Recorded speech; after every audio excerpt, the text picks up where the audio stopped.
Yo, balik lagi di Movie Corner Indonesia dan seperti yang ada di judul, kali ini kita akan membahas tentang film bertema pencurian dari Angga Dwi Masa Songko, Mencuri Raden Saleh.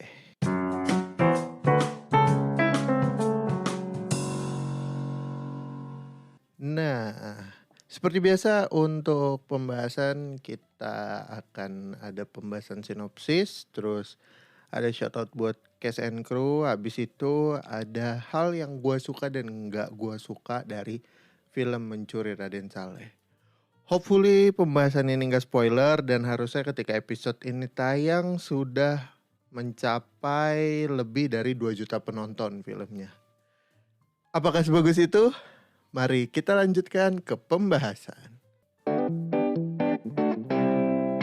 Oke, pertama kita masuk ke sinopsisnya. Ini gue ambil dari Google aja biar gampang dan langsung gue bacain. Berikut ini sinopsis dari Mencuri Raden Saleh. Sebuah pencurian terbesar abad ini tinggal menghitung hari menjelang tanggal eksekusinya. Komplotan sudah lengkap dan siap menjalankan misi untuk mencuri lukisan dari sang maestro, Raden Saleh, yang berjudul Penangkapan Diponegoro. Pemalsuan, peretasan, pertarungan, dan manipulasi terjadi dalam pencurian berencana yang dijalankan oleh kelompok anak muda amatiran. Apakah mereka berhasil? Apa saja tantangan yang mereka hadapi? Tonton langsung di bioskop mumpung masih ada, dan kalau nggak salah udah sampai lebih dari 2 juta penonton ketika episode ini rilis. Lanjut kita shout out ke cast and crew. Mencuri Raden Saleh disutradarai oleh sang maestro V-Cinema Pictures, Angga Dwi Masa Songko. Respect for you, Pak. Respect. Ditulis oleh Angga Dwi Masa Songko dan Hussein M. Atmojo. Untuk pemain, ini gue sebutin beberapa aja yang ngena di gue. Pertama tentu saja pemeran utamanya ada Iqbal Ramadan sebagai Piko. Terus ada Angga Yunanda sebagai Ucup. Ada Umay Syahab sebagai Gofar, tapi bukan Gofar Hilman ya. Terus ada Ari Irham sebagai Tuk-Tuk. Ada Rahel Amanda sebagai Vela. Terus ada Agnini Haq sebagai Sarah. Sarah ini pacarnya si Piko atau pacarnya Iqbal. Terus ada Ganindra Bimo sebagai Arman, dia bekerja sebagai polisi di film ini. Terus ada Om Tio Pakusadewo sebagai Permadi. Ini musuh utama yang ada di film ini.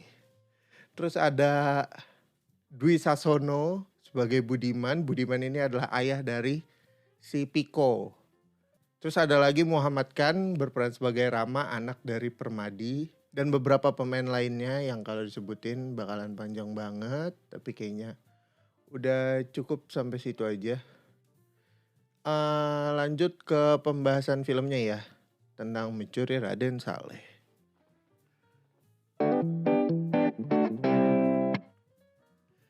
Seperti biasa gue akan ngebahas apa yang gue suka dan gue gak suka, dan hopefully ini gak spoiler. Gue berusaha untuk menjaga limit spoiler gue sih, biar lu orang pada penasaran dan lu orang pada nonton. Oke, lanjut ke pembahasan apa yang gue suka dari film ini. Pertama yang gue suka dari pemeran-pemerannya ya. Seperti yang tadi lo dengar bahwa pemeran-pemerannya nama-nama papan atas semua. Ada Om Tio, Dwi Sasono, Iqbal Ramadan, Angga Yunanda, Umay, Rahel Amanda, Agni Haq. Dia juga udah main bagus banget di KKN. Terus ada Ari Irham dan sebagainya. Ada Ganindra Bimo juga. Itu udah no komplain lah. Untuk ini top tier gitu ya kan. Mantap. Terus secara produksi dan keruwetannya ya. Kebetulan gue sempat dengerin beberapa konten di YouTube yang ngundang Angga Dwi Mas dan para cast untuk promo film ini. Pembahasan di balik layarnya ini cukup ribet, jelimet, dan production value-nya itu gak murah. Karena memang ketika gue menonton itu terbayar dari cara mereka mengeksekusi dan berhasil membuat adegan-adegan yang mungkin kurang lazim atau nggak banyak dipakai di film-film Indonesia lainnya gitu. Ini cukup terasa bahwa film ini tuh mahal gitu loh. Terus ada beberapa angle yang bisa dibilang cukup unik gitu ya dan cukup dinamis, banyak banget movement yang ngebikin kita tuh kayak masuk banget ke filmnya gitu loh. Secara teknisnya kurang lebih kayak gitu. Gua suka banget beberapa scene kayak ada adegan Iqbal parkur, ada adegan kejar-kejaran yang pakai mobil, terus ada adegan balapan dan lain-lain kayak gitu. Menurut gua sangat amat terasa value produksinya yang cukup mahalnya itu loh. Intinya kayak gitu. Menurut gua eksekusinya juara dan hasil kerja kerasnya sih terbayar dengan apa yang ditampilkan di layar lebar, kurang lebih kayak gitu. Terus ketiga, film ini ada twistnya dari segi cerita yang menurut gua cukup bagus. Tapi sebenarnya kalau lu merhatiin dari awal akan merasa lu bisa nebak twistnya. Kayak gitu. Ini agak tingling di gue. Kayak pas nonton, kok gini, ini siapa nih, ntar gini nih, kok jadi gini gitu. Biar gak spoiler nih, makanya gue share-nya tipis-tipis. Kurang lebih kayak gitu, dan itu gue suka.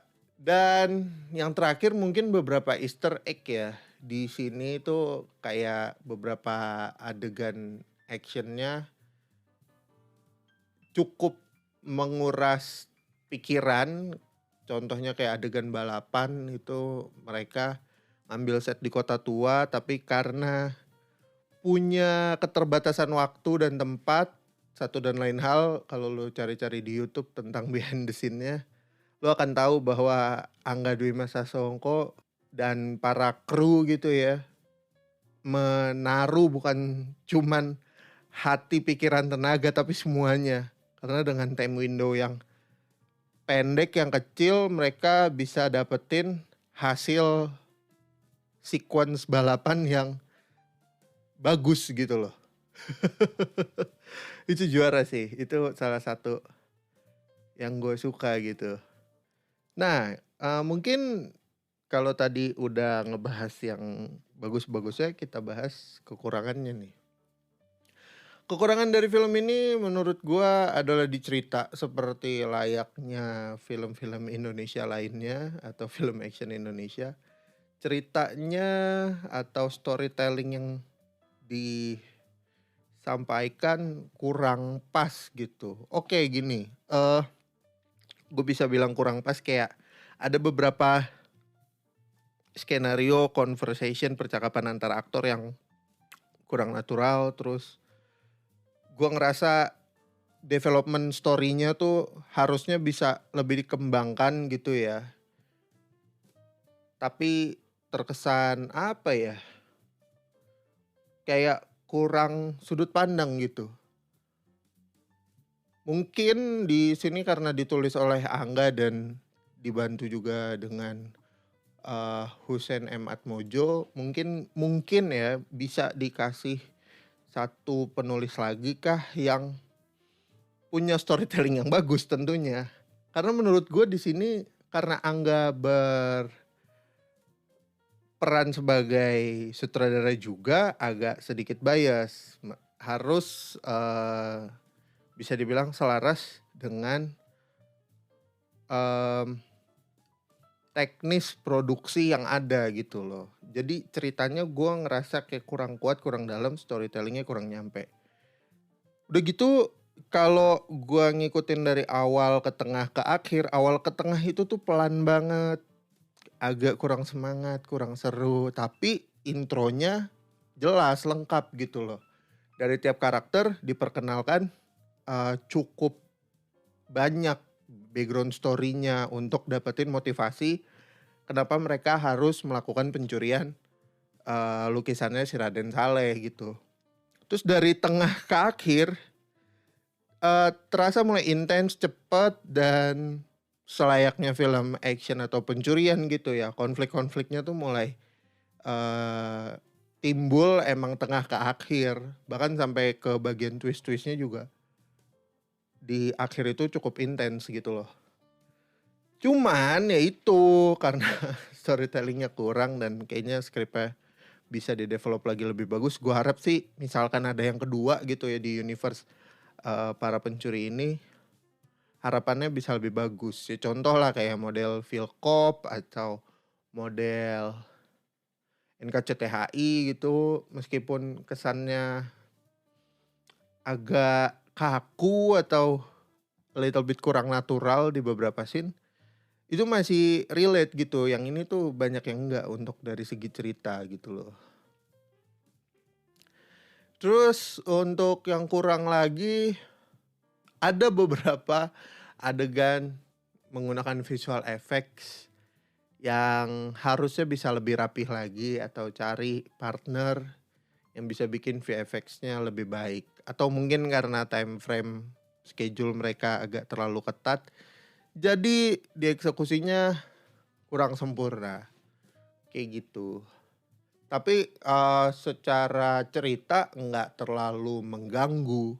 Sayangnya ya gue sebagai yang nonton kayak ngerasa banget nih anjir green screen-nya kasar atau ya anjir VFX-nya kurang gitu. Lanjut yang ketiga, iklan. Emang gue tahu sih biasanya beberapa film naruh iklan brand, tapi sebisa mungkin kan setipis-tipisnya gitu ya. Ini tuh agak agak agak kasar, agak hard selling sih menurut gue. Gue kayak pas beberapa adegan yang ada iklannya tuh, ini kayak lagi nonton iklan di TV. Nggak literally seiklan di TV banget sih, tapi kayak product placement, branding, ini itunya tuh kayak kurang nih. Meskipun relate dengan adegannya, tapi kayak tipis-tipis bisa lah harusnya lah. Come on, lu ayolah. Jangan gitu-gitu amat, kenapa? Terus secara kesimpulan, menurut gua film Raden Saleh ini membawakan tema baru dan kesegaran ya di antara film-film Indonesia lainnya yang biasanya tuh yang rame adalah film horor, tapi ini ada film tentang action atau pencurian gitu loh. Dengan dibawakan oleh aktor-aktor top tier, ini cukup membantu untuk kita bisa menikmati ceritanya gitu ya.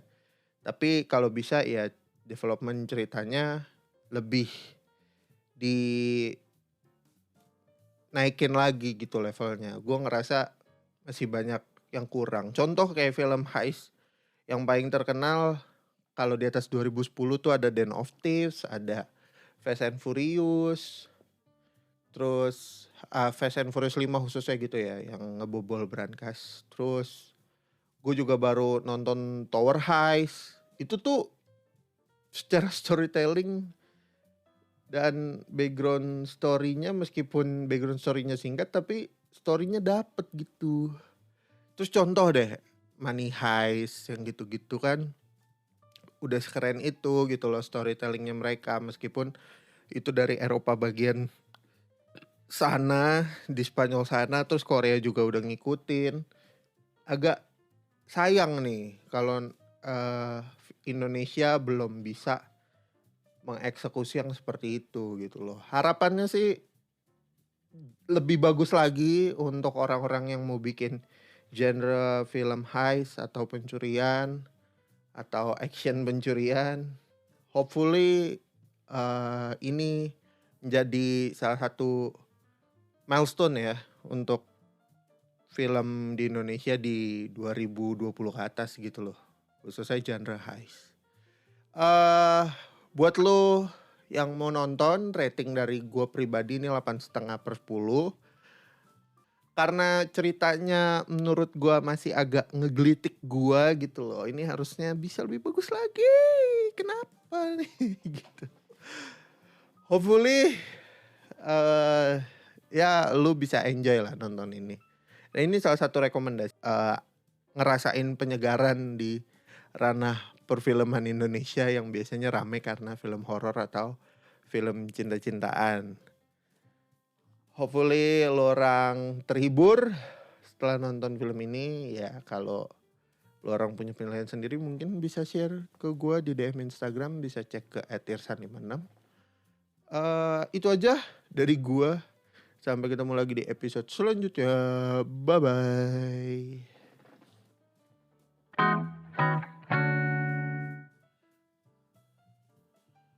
Oke, thank you yang udah dengerin podcast Movie Corner Indonesia. Sampai ketemu lagi di episode selanjutnya. Follow gue di @irsan56. Bisa langsung DM rekomendasi film ke situ. Terakhir, gue Irsan56 pamit. Ciao.